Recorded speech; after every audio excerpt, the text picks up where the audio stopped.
This is Tim Bryce with my column entitled, What Inspires Us? Baseball immortal Willie Mays recently turned 80, and as a kid I always had great respect for him. True, the Hall of Famer won his share of awards for his play on the field, but that wasn't what impressed me about him. Even as a kid, I recognized his love for the game and how he was a student of it. He would watch everything on the field and had an uncanny ability of being able to steal the other team's signs, which gave him a definite edge. Some would only watch him when he was at the plate. I learned to watch him all the time. As a little leaguer, I tried to emulate his play, not just his physical abilities, but his never-satiated curiosity of baseball. He was very inspirational to me and helped create a lifelong love affair with the game. So much so, I purchased an autographed baseball bearing his signature years ago. Inspiration stimulates us to action, to try to do better, to exceed our own expectations, and represents the hot buttons we push to motivate others. Inanimate objects such as flags and other symbols are important, but I'm not certain they truly inspire us. Music, poetry, and text stirs our souls, but it is people that truly inspire us. It is the imagery of the human figure we relate to, whether they possess a quality we wish to emulate or what they have been able to achieve in their lifetime. Something which causes us to become envious of them, something we want to replicate. True, their words may be important, but it's their symbolism we act on. Although inspiration can result from major actions, it can also come from simple deeds or lessons learned, something that strikes another like an epiphany and fills a void where one exists.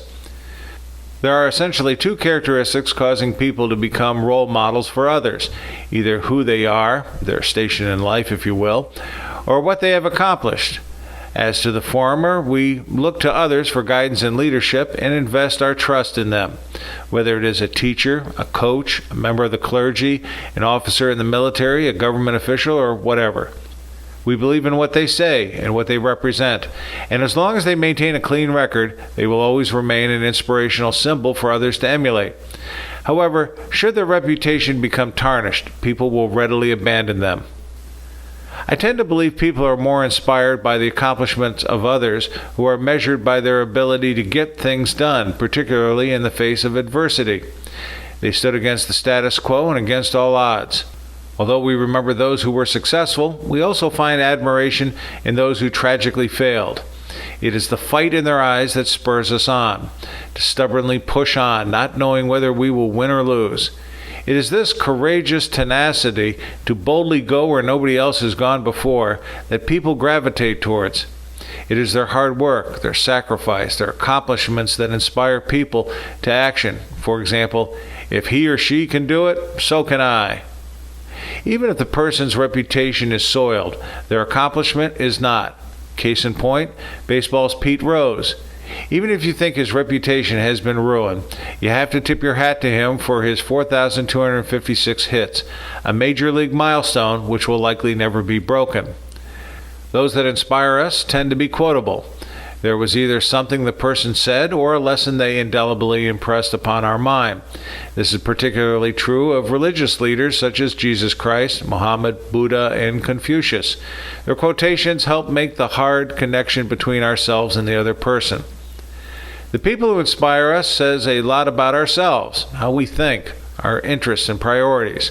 Whereas creative types might find inspiration from the artistic works of Pablo Picasso or the poetry of Robert Frost, others might find the genius of Albert Einstein more appealing.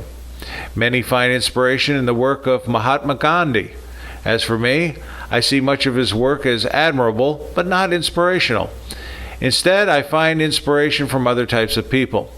In addition to my family and religious figures, the following list of people have positively influenced me in my walk through life.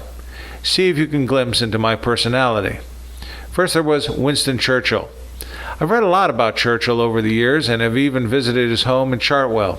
His rise to becoming Prime Minister during the dark days of World War II is fascinating, particularly as he tried to hold Great Britain together until the New World could come to its assistance.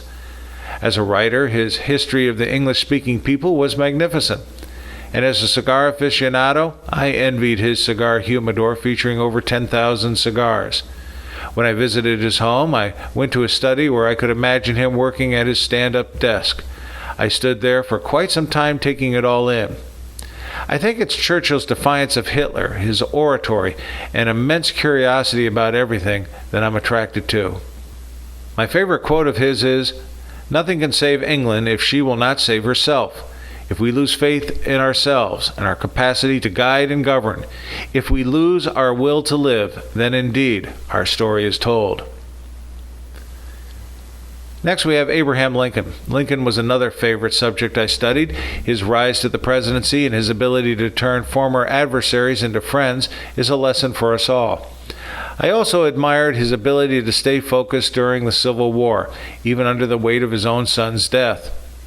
My favorite quote of his is, "The dogmas of the quiet past are inadequate to the stormy present. The occasion is piled high with difficulty, and we must rise with the occasion. As our case is new, so we must think anew and act anew." Next we come to Jack Benny. Some may be surprised to see Jack's name mentioned here. In addition to being a great comedian, he taught me an important lesson about teamwork. To Benny, it wasn't important for people to tune in to see or hear him on television or radio. It was important for people to tune into the show. He would be the first to recognize the contributions of his cast, the writers, his guests, and everyone else involved with the show. Because of his focus on teamwork, the Benny Show remained in the top 10 for years and years. My favorite quote of his, "I don't deserve this award, but I have arthritis, and I don't deserve that either." Then we have Ronald Reagan. It was interesting to watch Reagan's rise to the White House. He came at a time when morale in this country was very low, and I give him credit for finally ending the Cold War. My favorite quote of his is, "Surround yourself with the best people you can find, delegate authority, and don't interfere as long as the policy you've decided upon is being carried out." Next we have Theodore Roosevelt. I read a lot about Roosevelt as he ascended to the presidency. What always amazed me was his energy and zeal for life. He was far from being a physical specimen, but his enthusiasm was contagious, even when you only read it in print. My favorite quote of his is, "There are two things that I want you to make up your minds to. First, that you're going to have a good time as long as you live. I have no use for the sour-faced man. And next, that you are going to do something worthwhile, that you are going to work hard and do the things you are set out to do." Then there is Billy Mitchell, the forgotten Army general who advanced the concept of air power and had the audacity of telling his superiors in the military they were wrong, even in the face of his own court-martial. Mitchell was prophetic about the Japanese attack on Pearl Harbor by 17 years. He was ostracized for telling the military what they did not want to hear, the truth. I do this quite often myself. My favorite quote of his is, "In the development of air power, one has to look ahead and not backward and figure out what is going to happen, not too much what has happened." Then we have Samuel Clemens, Mark Twain.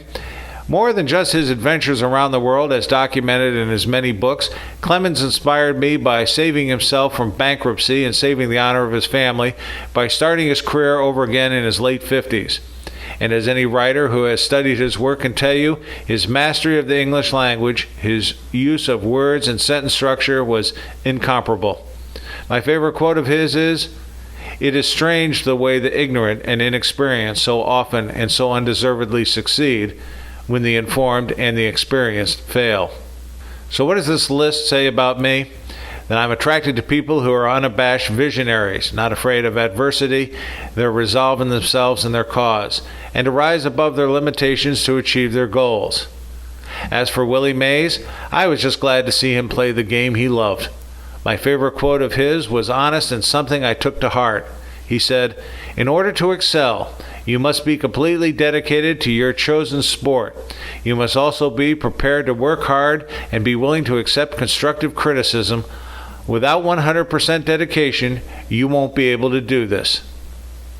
Even to this day, I keep his autographed baseball on the credenza in my office as a reminder. Say hey, Willie, on your 80th birthday. Friends, keep the faith.